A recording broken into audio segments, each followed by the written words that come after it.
What's up, everybody? Matt Gajewski here, back again with the Odd Shopper channel. And today we're talking college basketball ahead of March the 13th. Conference tournaments underway, a bunch tip off today, like the Big East, the SEC. Some are already underway, the ACC, and of course, most of the mid majors. Some have already finished, and we have our champions and auto bids.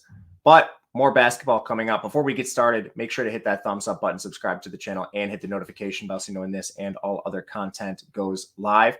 We're also brought to you by BetMGM, and they have a limited time offer for those of you in legal states with the exception of New York, Puerto Rico, and Nevada. What you'll do is make at least a $5 deposit by clicking the link below. Turn that around, $5 wager in any team, total market, whatever you want. Whether that wins or loses, you are getting $150 in the form of bonus bets. And if you're in North Carolina, that's $200. That's $150 you didn't have in your account that you can use on conference tournaments, March Madness, whatever you want. You must be 21 or older to play in most areas. If you or somebody knows a gambling problem, please call or text 1-800-GAMBLER. All right, solid day yesterday overall. Went 2-2 on the stream as far as predictions. Added New Hampshire late. That was available in Discord. More on that later, but not much to recap. Been pushing some money around to start the week.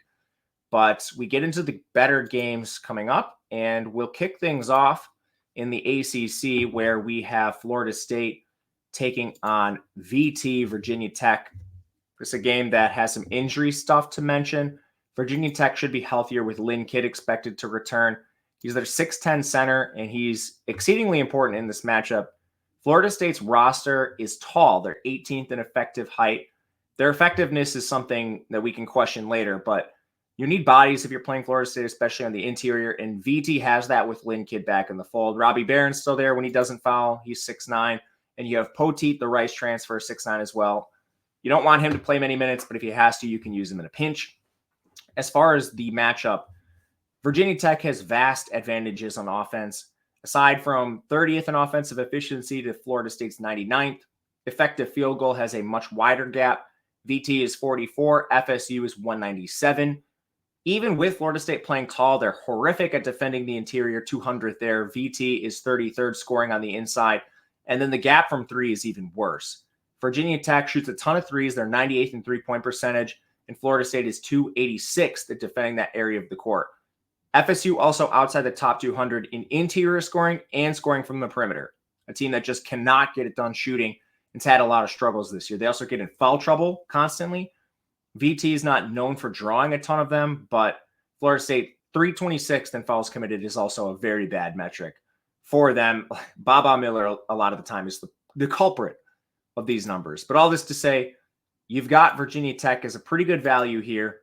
Their previous matchups, one was the 3-point loss for VT, and then they kind of ran Florida State when they were on their home court. So we'll take the 3 points here with VT in this ACC showdown. Next up, we have Xavier taking on Butler. Just saw these teams play, and Butler got a win. Prior to that, they did match up one other time, and we saw Xavier win 85-71. Teams are a little different now. Xavier's dealt with some injuries to the front court. They don't have Swain right now, who's dealing with an appendectomy, just recovering. And Siani's been out for a little bit. I'm not sure if he's coming back. I don't even know if this is injury related. They've been very quiet on what the deal is with him.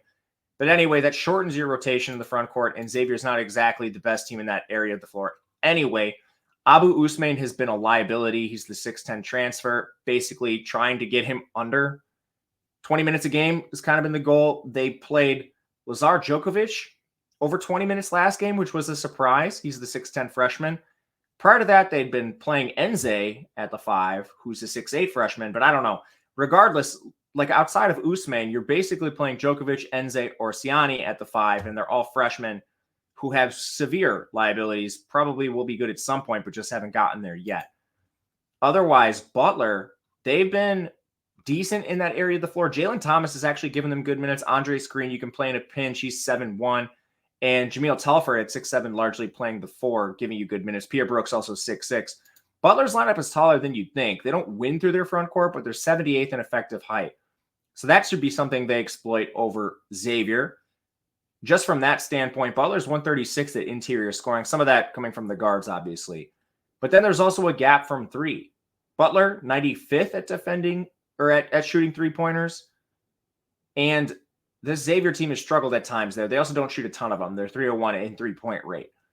Basically, on the defensive end, Butler's kind of tailor-made to defend the Xavier team, who cannot score inside. We mentioned some of the absences. They're 272nd at interior scoring. Butler's weak in that area, but you just haven't shown any ability to take advantage of that against anyone. And then from three, Xavier has excellent guards. A lot of them win just by driving to the rim and creating with Olivari, McKnight, and Claude. But that's where Butler's strong on defense. Top 100 team defending guards. Posh Alexander. Pierre Brooks when he plays the three. DJ Davis. This is a good team.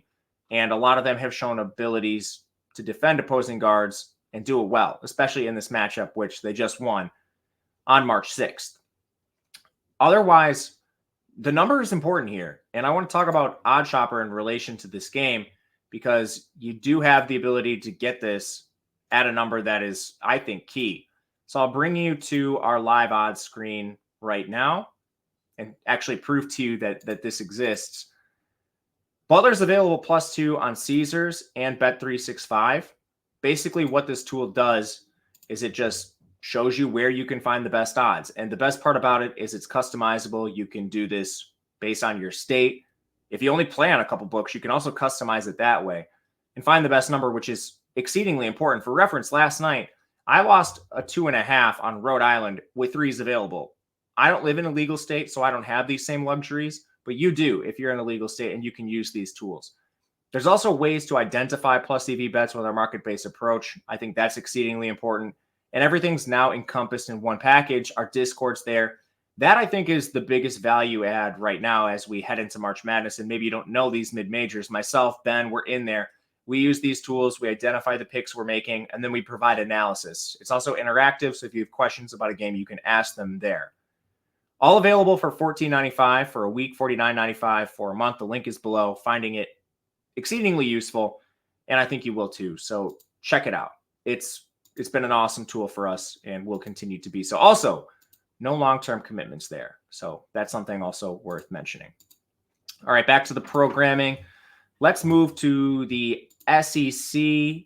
This tips off right now. And just noticing that our screen has been messed up. Sorry about this. This is what happens when you're also producer. But let's see what we got now. Still not working. All right. Well, I'm not sure what to do with this. This has never happened to me before. Yeah, I don't know. We'll go to maybe the audience window and try to do this. Otherwise, I'm not sure. Here we go. All right, we're back. Back to the first game, though. So Vanderbilt and Arkansas. Sorry about that, guys. That's what happens when you get word from the higher-ups to start showing OddsShopper on the screen. You're self-producing. But we'll iron out the kinks, and we'll get there. All right. Vanderbilt takes on Arkansas. SEC kicks off, and this is a game I think we can look to Arkansas. It's basically just a recent play bet. I'm also interested in an under, but when you look at these two teams, neither has been particularly good this year. That's why they're playing on Wednesday of the SEC tournament. You do have gaps efficiency-wise really everywhere, and they favor Arkansas. As far as the roster goes and how these teams are comprised, I think Arkansas also has meat left on the bone. Just you look at the talent of this team. They haven't played up to it. There's been a lot of injuries. This team is very tall. They're 99th. Vanderbilt is 257, so you should have interior edges. Arkansas 131 in interior scoring. Vanderbilt 207 defending that area. Neither team can shoot, but Vanderbilt is egregiously bad at 249. Arkansas is 193. And recent play, Arkansas has actually been much better. Just isolating the last 6 weeks, Arkansas has jumped to 39th in offensive efficiency, 164th on defense, so a bit of a regression there. And then their effective field goal percentage has jumped to 110th. On the year, it's 193. So they're just scoring more. And the defense for Vanderbilt shouldn't scare anybody. It certainly doesn't scare me. So I think the 5.5 is a pretty solid number here.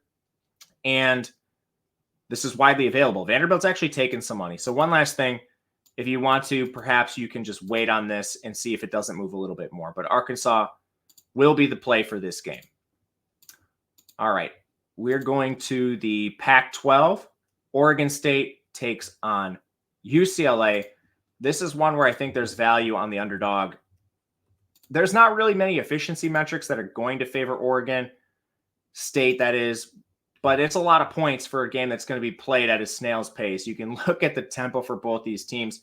We're talking outside the top 300 for pace for both squads, and both teams have been decent on defense. That's where UCLA particularly excels, but Oregon State hasn't been horrific on defense. They're, around the top 150, which is slightly above average in college basketball. As far as matchups that have previously played, they were close.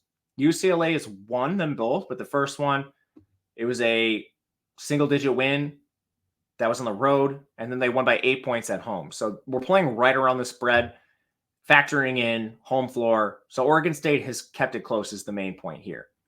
Outside of that, these teams match up pretty well on paper. Efficiency is a different question, but UCLA plays a tall lineup. Oregon State has the bodies to match up with you there. With Bilodeau, they're 15th in height. UCLA is 41st. As far as some of the other metrics, both teams foul constantly and both teams draw a lot of fouls. That could honestly be a big decision point in this game.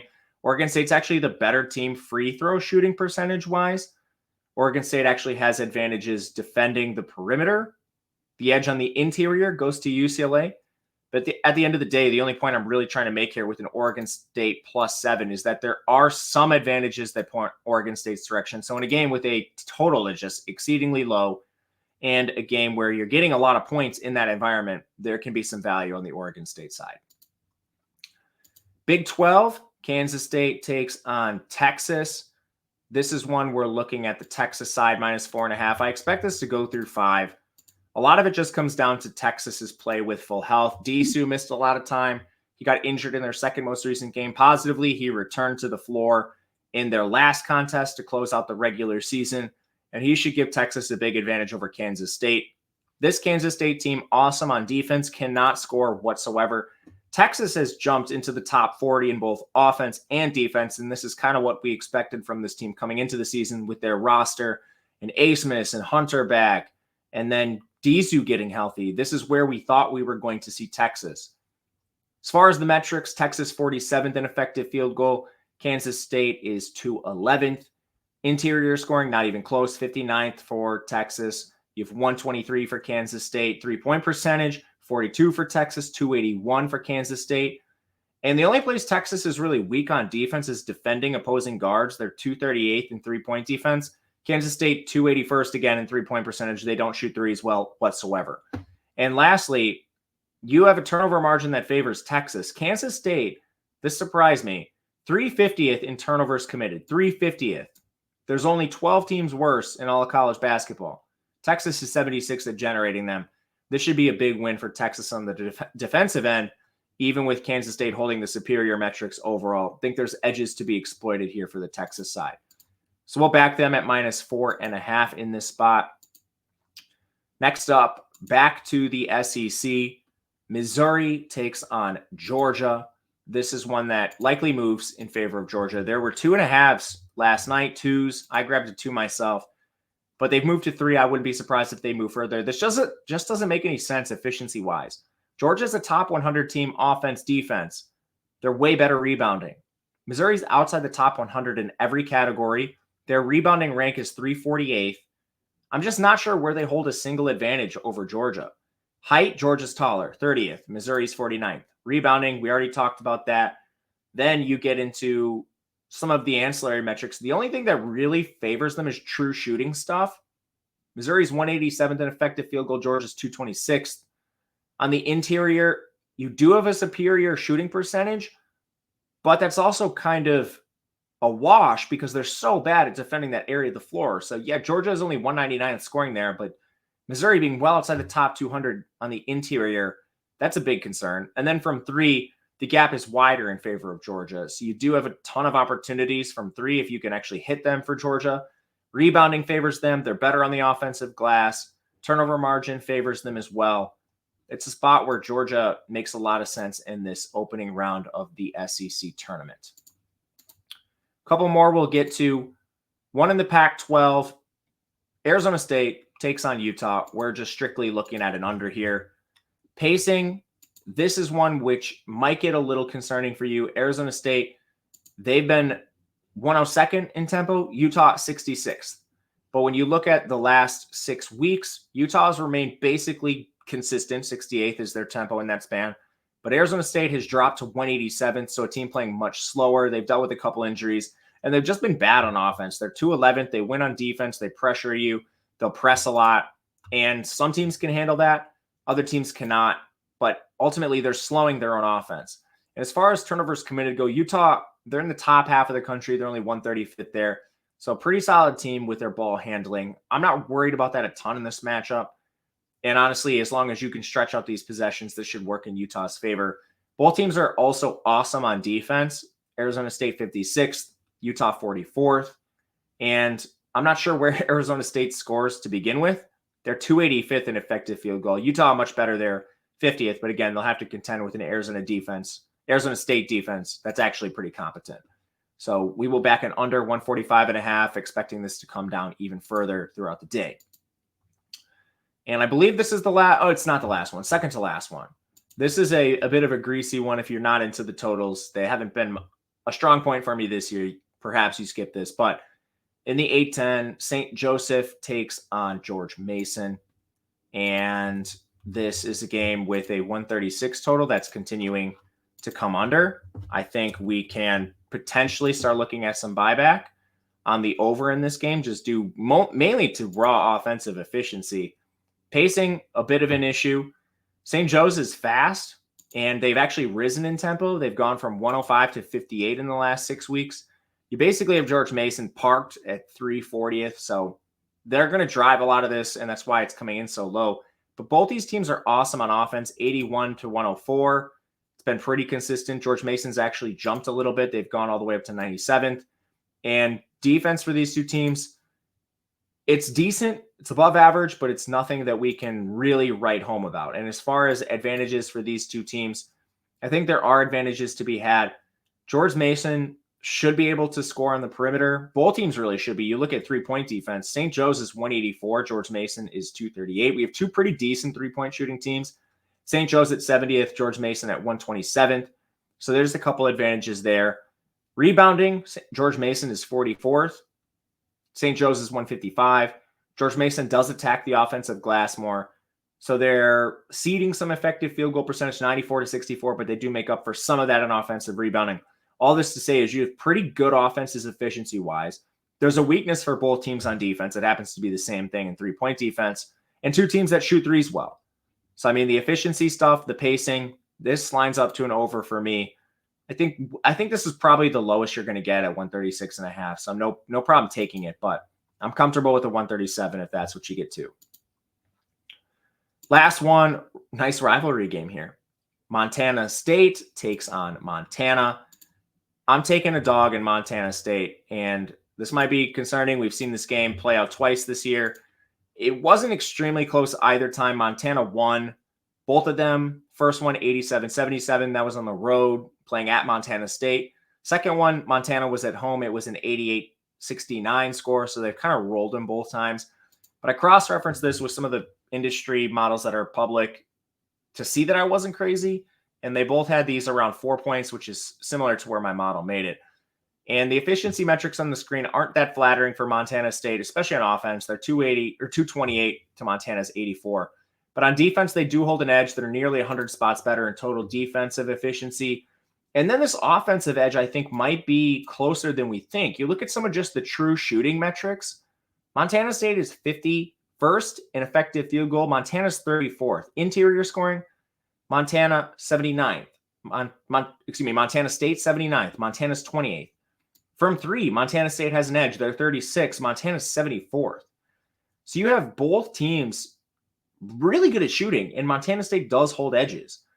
And then there's a weakness on both defenses. Montana State cannot defend the interior, but Montana cannot defend the perimeter. They're 286 in three-point defense.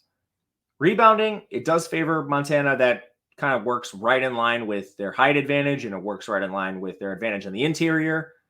but I don't think some of the other factors will be huge decision points. Turnover margin is basically the same between these two teams. Both teams will foul, but the foul margin is also very even too. All this to say, we're playing a game that these teams might be rated a little bit differently, but I think honestly could be a little closer depending on what you're valuing in your power ratings and your modeling system. So I'm going to take Montana State plus the 6. We'll see what happens, but that'll do it for us today. Couple other ones interested in just for line movement stuff. Lehigh Colgate. Lehigh you can find plus 7.5. That's probably going to move. Alabama A&M against Alcorn State. That's plus 4.5. That's also probably going to move. So if you're just a line value person shopping around, those are two I'd look at to close this out. Thank you for watching. Sorry for the technical mishaps as I get my producer feet underneath me. If you have any comments, please leave them below. If you have any questions, reach out to me on Twitter at Matt_Gajewski. Otherwise, we'll see you guys again soon. And until next time, good luck.